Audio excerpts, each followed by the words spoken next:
First at 5, the situation at the southern border is showing no signs of easing up. Now the state of Florida is stepping up to help stem the flow of migrants into the United States. And that involves sending hundreds of Florida troops to Texas.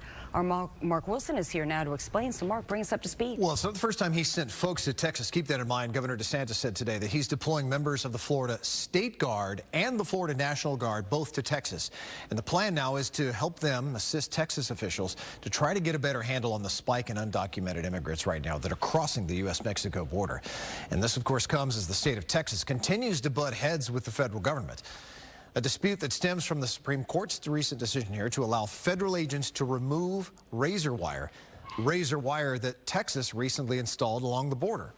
Governor DeSantis argues that the states have the right to defend their borders regardless of what the federal government does, which is why he is sending Florida troops to Texas. And he says specifically sending the State Guard along with the National Guard because he said that's necessary for sovereignty. He says today that the federal government would have no control over our State Guard troops, unlike National Guard troops. Still, one state lawmaker slams the move, calling it a stunt, questioning the governor's focus following his run for president. If Texas is helping to erect barriers, putting up razor wire, doing other things to keep illegal aliens out, I want to be helpful with them doing that. I don't want to be part of the federal government trying to tear down these barriers and let more people in illegally. We should not be sending them to the border because this is not their job. This is not for Florida to get involved in, and we certainly have plenty of crises to deal with here at home. So many didn't even really know about the State Guard, of course. That State Guard that Florida has, that Governor DeSantis is referring to, was actually formed as a reaction to COVID vaccine mandates just a few years ago.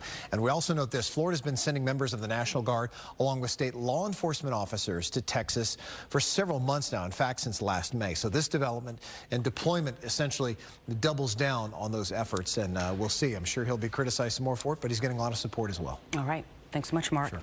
Meanwhile, the border security bill negotiated by the Senate has been declared absolutely dead by Speaker of the House, Mike Johnson. The White House and a bipartisan group of senators have been working on the legislation for weeks and hope to officially unveil something as early as this week. But any deal appears to face an uphill battle in the House, where Republicans have been urged by former President Trump to scuttle the deal.